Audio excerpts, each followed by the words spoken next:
Welcome back to another episode of Her Shot. No Apologies. And we're your hosts. I'm Sam. And I'm Denise. And today we're going to go over being 31. 31, y'all. Our lessons learned. 1 year. It's been a year. Already? Honestly, someone is definitely speeding up time. 100%. Because ain't no way. The world is spinning faster, they say. I believe it. Because how are we in June? And 31. And 31. And our last episode was December? 6 months ago? I feel like, honestly, it was this time last year. Yeah! Truly. Well, we did one again in December. We did, yes. It's been a while. But then, before that, it was like a few months too. Yeah. And we were like, we're so sorry. Like, yeah, because we had just gone back from Charleston. Yeah. And, yeah. It was a lot. I mean, as you can tell, the fact that we're not making recurring episodes is because life be lifing. Life be lifing. I know we want to do it. It's like we have so many topics that we still want to touch base on. 100%. But it's like so chaotic. Yes. I mean, we work full time. Yeah, we do. And life is taxing and demanding. It is. So this is clearly something we do for fun on the side. And it's fun. It's so fun. Oh my gosh. And I do feel like when we do let time pass, we do come on with like good stuff. 100%. I hope we do. I hope you guys think we do. Hopefully you do. Oh my goodness. So, but 31. And honestly, witches don't age, so right? Are we really 31? I feel like I'm just aging gracefully in my 30s. Honestly, I feel like my 30s are my prime. And honestly, I think that's what a lot of people say. Like, your 30s are way better than your 20s, and your 40s are way better than your 30s. So yeah, I feel like aging. I'm looking forward to it. I feel like even I've started to get white hairs. Nuh-uh. And I love it. Honestly, I'm like, please grow more. I would love to have like white hairs, silver hair. The silver. Honestly, so nice. I mean, there's someone that we not necessarily work with, but is in the same vicinity who let their hair stunning. I was like, wow, it's gorgeous. And like, there's so many people who like want to cover them up, and like I get it, but at the same time, embrace it. It's part of life. Yes. Like they say, like there's in this day and age, there's so many things that like hide away the aging, and it's like at some point, it's like when do we stop? Truly, right? I mean, it's a lot. Yeah, chasing youth. Yeah, is it ain't all that. I mean, and I think Cameron Diaz said it best, where she was like, I'd rather look in the mirror and see my face than a face I don't recognize. Right. And truly, I get it. Yeah, I get 100%. it too. Like, I feel like before I was like, oh yeah, like, I definitely want to do like work and everything and stuff. But now that mindset has definitely changed for me, and I'm like, I'm just like living, and just like it's just a reminder, like you're living. Yeah. And you've made it to another year. Yes. Which is a privilege. Exactly. I mean, because kind of like you and I had talked about the other day, tomorrow's not always a guarantee. I think we like definitely like forget that. 100%. Like, just it's so easy to forget that because we think tomorrow is promised. And it's like, really, I saw this really interesting video where someone was like, if we moved like we knew that tomorrow, like that we didn't have tomorrow, like how would we move? Like what would we do? Completely differently. Yeah, people would not be lazy. No, because there's like so many people who just don't like want to do anything for themselves or anything like that, and it's not. And I know there's so many things behind that, but it's like if you really knew, like, okay, today is like the day that you can do whatever you want. Right. Then you just move, and you move differently, and you open doors, and you see on the other side there's so much to life. 100%. Oh my goodness, that's such a good point though. It's like, I don't know, it's complete like mind shift. A complete mind shift of like, okay, how do I want to create the life that I want to create? And that starts with like little steps here and there. Like it doesn't have to be like you have to like know everything and have everything together. Right. Like you don't have to have everything together or seem like you have everything together. You just move step by step, day by day. 100%.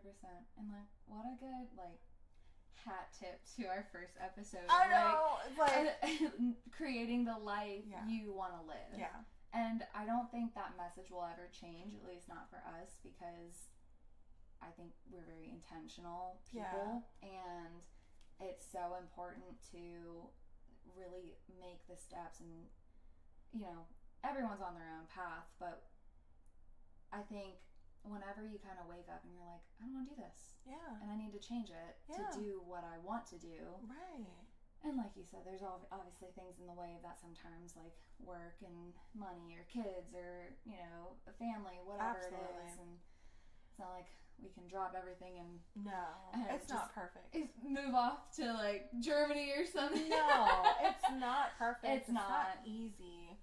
It's like, but at the same time, like your mindset is your magic. 100%. It's like your magical wand. Yes. Because as soon as you like think it and as soon as you like just imagine it and like feel it, like you really feel it. Like when you want to manifest something, it's like you actually have to feel what that feels like. Yeah. For example, if you are trying to manifest, like for example, if you're trying to manifest money, it's like, what is the feeling that you're trying to manifest? Okay, well, financial freedom is one of them, or being free. Yeah. And so all you do is move that way. So you just think it like, you know what? I am free. Yeah. And I am moving with freedom. And then you move that way and you think that, and then abundance will just, the universe will just reward you. It rewards you because you're thinking it. You're putting that energy out there. Yeah. And then you'll look back and be like, whoa, like that's what it took. It's like a mindset thing. Like your mindset is like the biggest magical power. 100%. And speaking it into existence, I think, has honestly done wonders. Yes! And it's so crazy to think about, you know. It really has. It's like kind of the conversation you and I had the other day. It's like, I think about this time last year, I had mentioned something to you. Yep. And when we saw each other, I'm like, I might have accidentally manifested something. Yeah. And it's so crazy because, and I think that's important to note too, that it's not going to happen immediately. No. Not always. Sometimes if you're really lucky. But it can take time. And it happens at the right time. Yes. Exactly. That's the thing. It meets you where you are. Yeah. And like, because of everything that leads up to it, it's like it gets you like ready for that moment. Yeah. And like, yeah, you can manifest like, okay, let's say you want to manifest like a partner, someone who really is supportive and like who makes you happy or whatever. You feel what that would do for you, and it's like, okay, then you attract it. Like it just attracts to you. 100%. It's like a magnet. Yes. Honestly. And on top of that, you don't have a limit on what you want to manifest. Absolutely. You can dream big and the universe will fund it. I'm telling you. I like from experience, and that's why I feel like we really like want to do this so bad and like put this out there, is because we really want to let people know like you can create the life that you want to create. Like you can. We're doing it right now. Yeah. Oh my gosh. We're doing it now. I think you that one night we hung out, you came to me with at least 3 different business ideas to collaborate. We had a little bit of drinks in us, but I was still like working in my mind. You were like all day. You're like, what if we do? And I'm like, you know what? Actually, yeah, I'm down. And I love how you were so like, I'm so down. Down with it. And you weren't like, this bitch is crazy. No, I mean, of course I think that, but I love you for it. I love you for it. I know, it's because a lot. I'm right there with you though. Like, I'm so down. Yeah, I mean, because it's like, why not? Why not? Why not try? What's stopping you? I mean, it's just money. It's like the money and like, I know. Responsibilities. But like, we can at least think it and then see what doors it opens. And we're working towards it. Yeah. We're working towards it. We are. That's important. Yeah. And I think that's what matters. And I think it's because when we do take ourselves out of like the normal like routine and like the strategy and whatnot that we're Mm-hmm. so like kind of brainwashed to do. Like, okay, you have to have a job and you have to do this and that and the third, and that like that's like the only thing you do, or you have all these different roles. But it's like, what about the things that like do really make you happy? Yeah, that fill your cup. Or that fill your cup, and like, or the creativity that comes out of everything. Like, you know, we all have that creativity in us. I do think that everyone has it in their own different way. It may not be like 100%. you're a painter, but Mm-hmm. it could be that you're just creative in a different way. And when you really tap into that, it just gives you like that boost of like serotonin, Yes. where it gives you that balance when it comes to stress and like anxiety from like work or other roles that you're having to do, like being a mom or being a wife or being a pet parent or being in a job that's demanding. It's like, okay, but what about what's filling your cup up? What is balancing you from all of that? That's asking so much of you. 100%. What about something that you're giving it that you want to give it? Like, the creativity is like, hey, like, I'm here, like, you can tap into me whenever. Yeah. It's like, it doesn't, you know, and it's like, what comes out of it is like, whoa. Beautiful. Absolutely. Oh my gosh. Yeah. So 31, I feel like turning 31, I've just taken it as like, you know what, like, life's short. Mm-hmm. And do whatever you want to do that's outside of what you think could be your norm, and see where it takes you. Like, let kind of fear just like take a back burner for a second, because fear is real, and like we have to have fear at least at some point, or else we'll be crazy. I mean, we are crazy, but it will just lead us to like crazy things. But for certain things, just kind of step into it. Yeah. Just like see just where it takes let go you. and give it a try. Yeah. I mean, what's the worst that could happen? What's the worst that could happen? I mean, I think turning 31 for me, I definitely didn't take it as hard as I took turning 30. And oh my gosh, the things that I learned in the last year.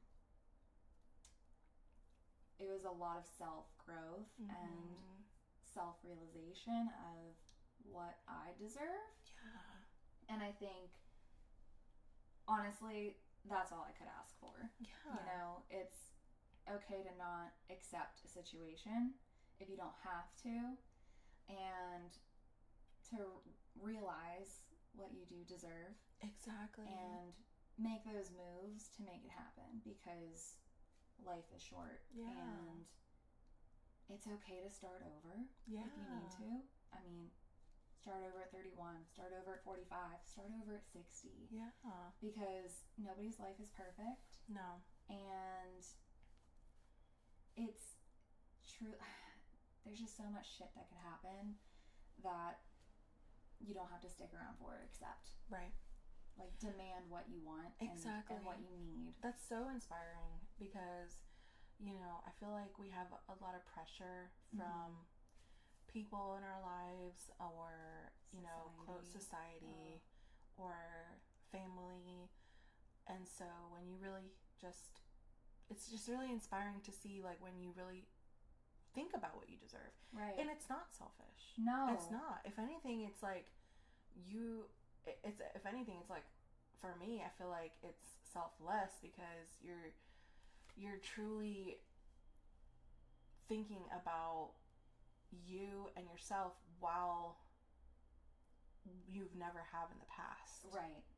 Yeah. It's liberating. The people pleasing. Yes. And you don't have to please somebody. You don't have to consider people who aren't considering you. Yeah. And that, I think, is a huge emotional drainer. No matter who it is, really, right? I mean, it could be parents, it could be grandparents, your kids. I mean, if they're not considering you in situations, you don't have to consider them. And I think that was a really hard lesson I had to learn this past year. Yeah. It's like, you don't have to settle. Yeah. That's very inspiring. So for you, how did you like? What was like the first step for you on like thinking, okay, what do I deserve and what I don't deserve? Like, how did you find that? Oh gosh, I mean, I think that's a continuing lesson, Mm-hmm. and I think it depends on where you're at in life, Mm-hmm. because there came a time in my 20s I was like, I don't need this shit. What am I doing? And then there's always I think a trigger point Mm-hmm. where you realize behaviors aren't changing, and you can communicate until the cows come home, but if that message isn't being received, there comes a point where you're like, well, fine. If it's not within my control, I'll do what is within my control. And if that means leaving a situation or whatever it is, do that for yourself. So basically, it's like figuring out what is in your control and what isn't. 100%. Because if you're going to spin your wheels about something that you can't control, mm-hmm. you're hurting yourself. Because you can try to control it 100% as much as possible, but there comes to a point where it's like draining. 100%. I mean, and you might be able to relate to this too, is I tend to err on the side of control freak. Same. Like, I want things to go a certain way at a certain time or whatever it is. I'm very like obsessive in that way, or I have the tendency to be. And whenever you kind of have that realization of I can't do anything about this, I have to stop. Right. Or like the fact that they're not even meeting you halfway with that. Yeah. Because we could come off as like controlling, mm-hmm. But when you really like peel it back, it's like, well, I mean, it just makes more sense, because it's like when you're letting things go, when you're being like, just very flowy and just like not caring. And that's the thing. That's a problem. Yes, and I think that's where I come from. Like, I control because I care. Exactly. It comes from a place of care. 100%. I mean, and I think, like you said, if they're not meeting you halfway, then at some point you have to let go. Yeah. And to save your own sanity. I mean, don't destroy your mental health, your emotional health, hell, your physical health, because you're not being met halfway. Exactly. And yeah, that I would say, if I could take any lesson from the year of 30, it would be that. Yeah. I love that. What about you? Well, the biggest lesson for me that is also, I feel like, a continuous lesson, mm-hmm. is to continue to find a balance with like what it is that makes me happy, because for a long time I never was happy. Yeah. I feel like for a long time I was just like on autopilot. Like I didn't really take the time to like get to know myself. Oh. And so like balancing what makes me happy helps me with figuring out and discovering myself. Yeah. Because I'm able to learn and peel back like what it is that like makes me happy, where as before, like I would be too afraid to like try something, or I'd be too afraid to show up somewhere, or I would be too scared to be myself. Yeah. So like the authenticity that we were talking about earlier is like very important too. It's like I used to like really just be so kind of introverted in a way of like showing who I truly was in front of people, because I was just so afraid of what they thought and like the people pleasing. But like what I've learned, the biggest thing I've learned is like there will be people that are meant for you and there will be people that are not. Yeah. And it's not normal to be liked by everyone. Right. Like not everyone is going to want to be around you, or exactly like, but then there's going to be people who always support you and always, you know, like the things that you're, you know, putting into or just in general, just being around you. Yeah. And then there's certain people that just don't, and it's like, okay, like that's fine. Like you don't have to please everyone. 100%. So I think that the continuous thing that I'm trying to learn is to, you know, peel back what makes me me. And like, I think the biggest thing that I've tapped into is like where like my roots are from, and like what makes me who I am. Because I feel like for the longest time growing up, I just never knew who I was. Like, and that's because I just didn't really have a big family. I didn't really have, like, I wasn't really close to my family, so, like, we never really talked. And so I always would just kind of, like, surround myself with people that had that family and knew who they were. Yeah. And so I would always, like, love that and be around that and surrounded by that. But I would just be on the sideline of, like, loving it, but not even thinking about myself and what I could do to find that. Because you don't have to have a line of, like, of family that you know, and that you know that they shared, like, their stories and wisdom with you. Like, you can figure that out yourself based on your own experiences. 100%, yes. So I think the biggest thing that I'm learning now is to just keep tapping into that, keep tapping into, like, who I am, what makes me happy, why that those things interest me, and then just kind of, like, taking the time to get to know that. Yeah. So I love that. I think step by step I'm doing that, but sometimes I feel like I have ADD, and I undiagnosed with it, where I'm, like, having way too many passions. But I think that just goes to show that, like, growing up I never had any of that. So it's like now it's showing up in my life, and it's like I'm trying to, like, I have so many unfinished projects and things like that. But at least but at least it's like I'm still tapping into that happiness and, like, trying things that I never would have tried before. Yes. Well, and it's so important too. I mean, I think my question for you is, like, when you say you're discovering yourself, are you talking more about heritage or just your overall identity? Oof, or a little bit of both? Question. It's definitely both, because you know, actually, to get kind of deep, I didn't even know, because my grandfather, he passed away this past year, and I didn't even know his name. Wow. Yeah.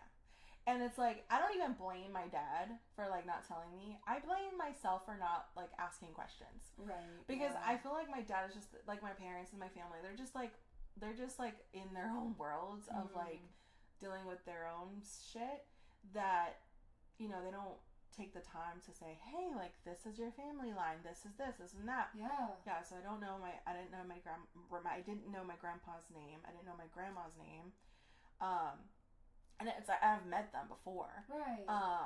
And then just also finding out this past year that my last name actually wasn't supposed to be my last name. Really? Yeah, my dad said that his dad named him after his mother's last name, not his last name. Oh, interesting. Because apparently that last name has, the reason why is, like, for protection. Because apparently my real last name, Lemus, apparently that line of family, they were fucking gangsters. Like, you did not want to fuck with them.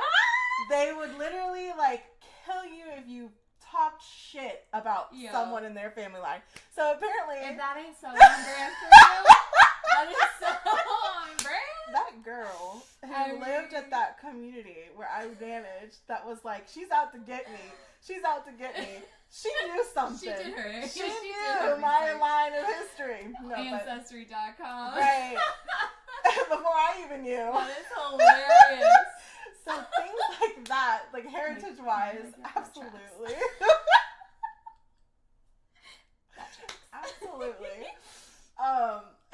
So I'm really trying to learn about where I really came from, and why, like, because I feel like everything I'm interested in, I feel like it's for a reason. I feel like there's, like, ancestors that I've never been connected to that probably have, like, this, like, kind of, like, power, or not power, but just, like, energy that like really can be, like, out there looking out for me or whatnot. Yeah. And I really want to tap into that.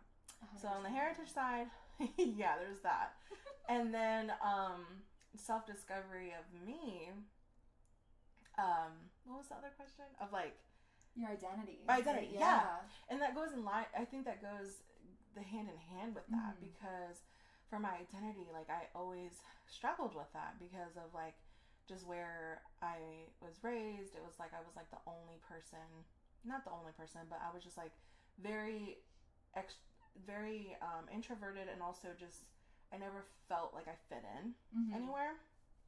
And so I kind of moved that way and stayed to myself a lot. Yeah. And I had like one best friend, and we would get into shit, but like, yeah, it was just, I would just never be myself. I feel like I would just be who I thought was cool or whatnot, or, you know, and so definitely I'm in like now in my 30s in like that self-discovery chapter of figuring out my own identity and like who I truly am based on my interests, my experiences, and not based on like what is out there in programming and whatnot. Wow, yeah. And I feel like too, that age in like high school where peer pressure is so easy to fall victim to. That can be normal almost, but there are those people that you're around where you're like, okay, you're so confident. Yeah. And see, and I never would have guessed that from you because I feel like you are very comfortable in who you are, and Thank you have no problem showing that. Yeah, now. So it's surprising. I know. Now. 31. But before. Yeah. I was like, I'd be like shy. I'd be like, I wouldn't want to like, it'd be so hard to make friends. Like, I just, it's crazy. It's crazy. Like at first, like I wouldn't know how to like even have conversations with people. Like I would just be like, oh, what am I gonna, like if I say this, it's gonna be taken like this way, and like like in my head it would be there. Like I would like want to say something, but then I'd like the fear. I had so much fear growing up. 100%. I mean, and I relate to that more than you know. Because it is scary. Yeah. It is scary. And I think, like, now we can confidently say we do take the space. Yeah. We take space in the room, and we are authentically ourselves, and we're confident and comfortable in that, but that does take time, and it takes a lot of self-growth and self-realization, too, to not water yourself down for somebody. Like, it is okay to be yourself, and you will attract the people that are meant for you, because I can relate to the not fitting in. Yeah. You know, I think everyone goes through a period of time like that, I hope, anyway. I love that, because, like, for you, I feel like you walk into a room and, like, you control the room. It's like you are so sure of yourself, you're so confident, and you don't care what people think, you don't care, like, and so that's how you carry yourself. So how did you like break into that? Like how did you break into like, you know what, like I'm not watering myself down and I'm going to show up and take up space? Like how do you do that? Like like for the audience who like, you know, is seeking like confidence, because I feel like a lot of us seek confidence. Yeah. And in this day and age, it's so easy to just not and compare yourself. Yeah. Yeah. I mean, you know, hearing you say that about me shocks me. Because I don't feel that way. I, on the inside, do not feel that way. And it's blowing my mind that I give off that confidence. And I'm gonna leave that to fake it till you make it. Love that. But I also feel like a lot of it's with comfort. I think it depends on the room I'm walking into and who's there, because I took a work trip earlier this year where I was not that at all, like, and it upset me because it kind of brought back that old trauma, if you will, of not having as many friends, or the familiarity, or someone that you're not connecting with. And then you see your peers and how they're just killing it at talking to people. And that was another reflection moment where I was like, I just need to do better at this. So I think it depends on the room and who's in the room. Because, you know, the regulars I see, I'm so comfortable with him at this point where I don't have a problem voicing my opinion. Now, of course, because of the setting we're in is usually work. Mm-hmm. It's professional usually, but I'm still authentically me, mm-hmm. and I'm going to speak my mind and give my opinion. And I don't know, I think that just kind of came with time and knowing your shit. And if you're comfortable in knowing your shit, and you gain the confidence of speaking that out. And I think you also said something about faking it till you make it. Yes. I mean, truly, I mean, and because I do still have that self-doubt of, like, do people actually like me? Mm-hmm. And I think that's kind of normal, right? Where you second guess yourself every once in a while, but I think it determines, or it matters whenever the confidence piece outweighs the am I liked piece. Yeah. You know, it's whenever that am I liked piece starts to outweigh the confidence is when you should check in with yourself. Right. And validate that, no, I'm a bad bitch. Right. Basically People knowing like who you are. Yes. Before you worry about how you're liked or how you're perceived. Yes. Because at the end of the day, like, you're thinking about you more than anyone else is thinking about you. You know what I mean? Exactly. And I think that's something that you kind of have to come to grips with, right? Like, right. But I'll be honest, about a year ago, a comment was made about me where it did send me into a spiral of, like, oh, if someone feels that way, does everybody feel that way? What was that? And that, I am a bitch. What? And tell us more. There's just a comment made that was brought to my attention later, that I was being a bitch to somebody, which I didn't feel was true, and I felt like it was an attack on my character, because that's not my instinct, that's not my heart, that's not my character. Do I have the capacity to be a bitch? 110%. Right, we all do. But it's not how I lead. Yeah, and it depends on what caused that. Right. And, I mean, the story was I wasn't feeling well, so I wasn't my normal charismatic, like, bubbly self talking to everybody. Right. I was a lot more reserved because, you know, I think when anyone feels sick or not well, there is a 180 there, or can be, you know. So any energy I put into being on was put in that category. So whenever I didn't have to be on, I wasn't. I was down for the count. And I guess that was perceived in a negative way to somebody, and you know, unfortunately they took it personal. And that sort of made you think, like, I was like, oh, if somebody thinks that about me, does everyone think that about me? And they're not saying it, because if that's the case, then I need to get myself in line. Yeah. And so I did go down this spiral of, like, okay, I need to sit back. I need to take a back seat. I need to slow down. And so, by the way, we have a new. Oh, she's gone now. We have a cat.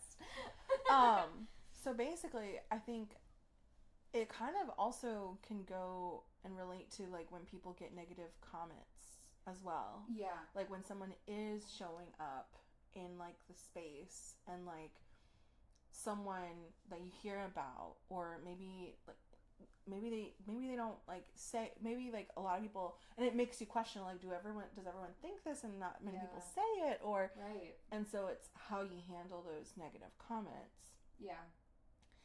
Because I feel like those negative comments can really put someone down, and make them not be themselves, or make them just kind of dissociate. Yeah. So how did you take that negative comment and, you know, observe yourself, and what kind of, when you said you reflected on yourself, what did you find? Well, I mean, and I think it came from having conversations with some people about, like, is that how you think? do you think about me that way? Like, is that your opinion of me? Because it was, I did look for validation from other people on whether or not that was a true opinion. And gross majority was like, no. Yeah. You know, it was almost like a confusing, like, who could think that about you? So that felt nice. Yeah. But I mean, and I think too, I knew in my heart I'm not a bitch. Yeah. Sounds so like not very nice to say, but I mean it's truly not how I lead my life. I mean, I find myself to be guided by karma more than anything else. So exactly. I would never say that about somebody. As a woman, I wouldn't say that about another woman. It's just already so hard for us to get from point A to point B without shit being said in between. Right. So I knew I didn't want to say anything negative about anybody else, and just continue moving the way I normally do. She's being so really cute. Distracting. No, she's so cute. Bring her on. It's kind of like what we were saying about there's some people who are going to be meant for you and some people who aren't. Yes. Because I think that the people who have like those negative connotations or negative pictures of you, I think it says more about them than it does about you. And I think it comes from a place of like envy, and it's just it's insecurity, and it's always like that. I've noticed where it's like you see someone doing what they want to do, saying what they want to say, showing up in the space and taking up space, and they can't do that. So they'll say things like that, or they'll think negatively about you, when really it's just the fact that they just can't do it themselves. Right. So I think it's really important to stop with that mindset of like, and that's where it comes from. Like, instead of like seeing someone with like envy of like, oh, that can never be me, I can never do that, I could never like, instead of seeing it that way, just kind of look at yourself and say, you know what, like, how can I do that? Because we can all show up with confidence, with taking up space. And as women, we need to stand together. Like, we need to lift each other up. There's no reason to be calling each other bitches. I know. Especially at this age. Like, it's just so unnecessary. And I think you can always get so much farther when you've got a team. When you've got someone or a group of people to rally behind you for that support. Especially in trying times. Because like I said, I just can never imagine like a woman tearing down another woman. Like, I would much rather want that bitch on my side. Exactly. And and to learn from somebody, because I think that's the difference, right? Like I find it so hard to find another woman as a competition, as someone might say, because I would rather be like, let's be friends so that we can lift each other up. Exactly. Because we all bring something differently to the table. Right.